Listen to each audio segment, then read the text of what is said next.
They'll lynch you, but he did, and he laughs at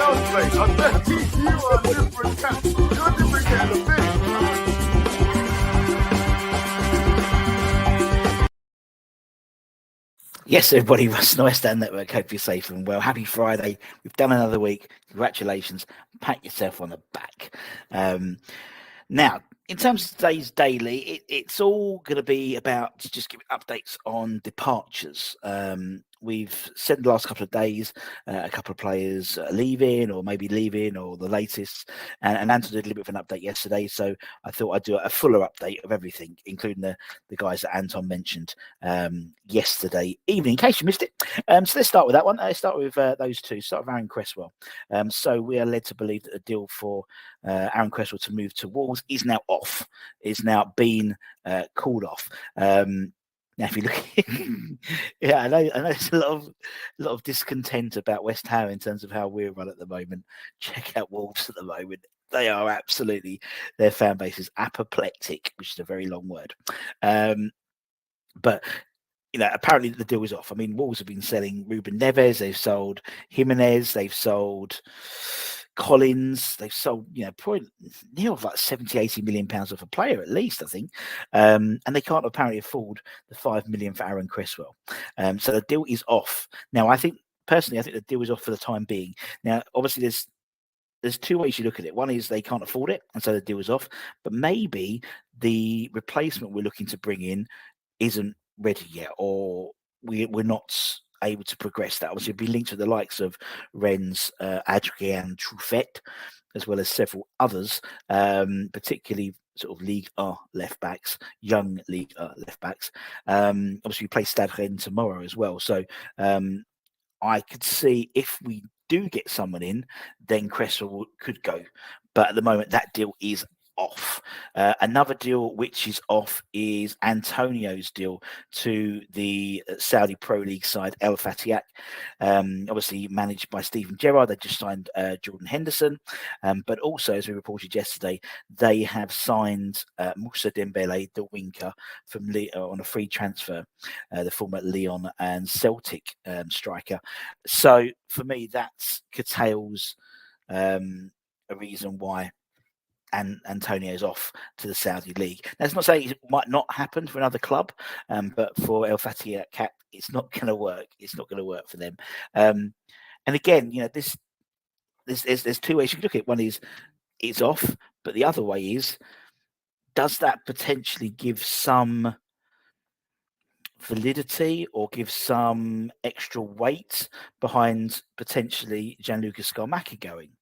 Now, obviously, we've had a wave of a deluge, a tsunami of stories coming from the Italian media, basically saying Scamacca wants to leave, Roma love him. We've had this since sort of midway through the second half of the season, really.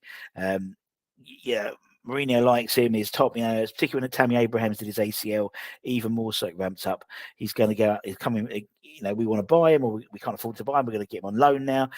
Pinto, the director of football, was apparently coming over and negotiating and stuff like that. Now Juventus want in because Vlahovic is going potentially into Milan and looking at him. Then Morata's apparently around, and Roma are looking for Dominic Calvert-Lewin instead. There's, sometimes if you throw enough mud at something, it sticks. And the flip side is all we've seen from the Scamacca camp, all we've heard is, I love Roma, they're my boyhood club. One day I'd love to go back to Serie A and play for them. But at the moment, I'm a West Ham fan and I'm happy. And I'm going to score 20 goals. I'm going to be fit. I've put the pre-season, put the work in. I'm ready to roll. This season's going to be a... So, we can only take it at face value.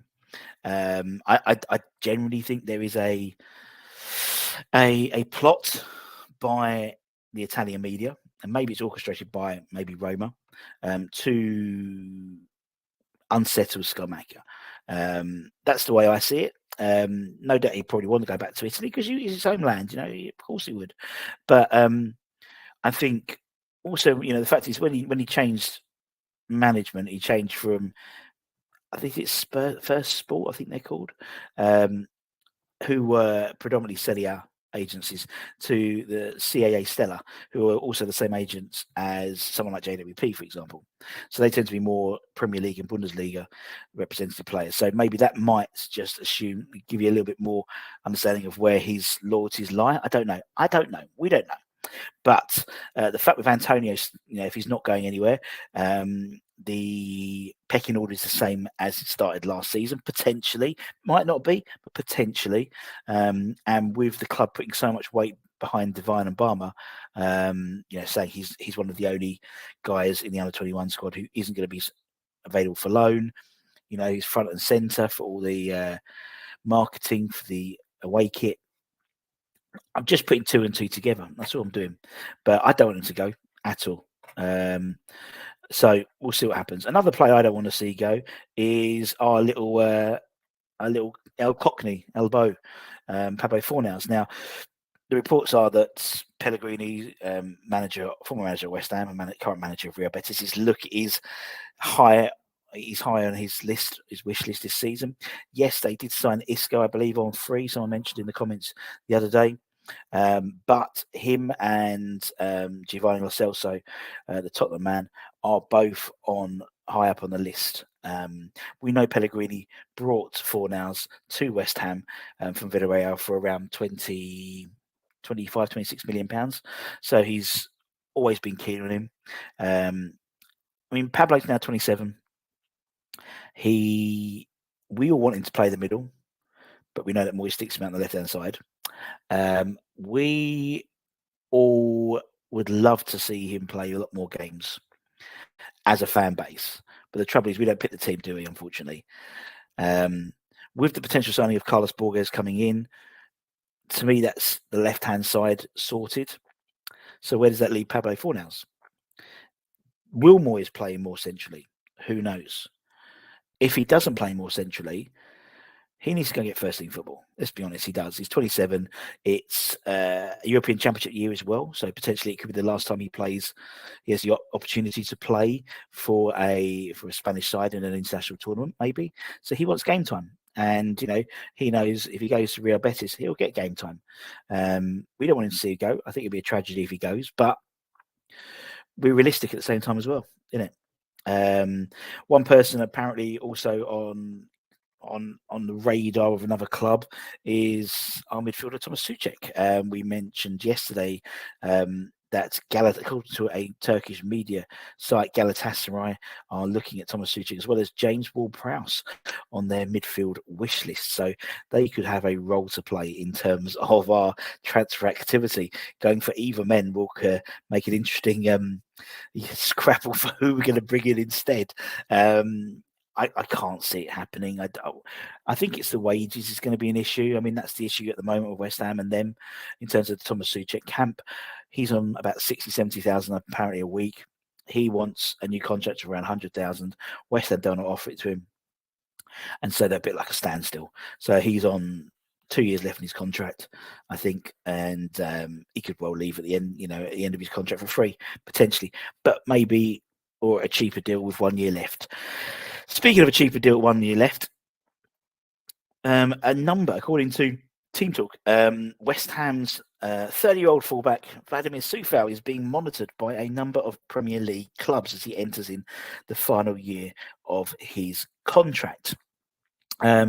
He's been a mainstay at the club since pretty much under Moyes completely. And obviously, remember that game he came in from Leicester, having signed like a day or so before, and he was like a revelation at fullback.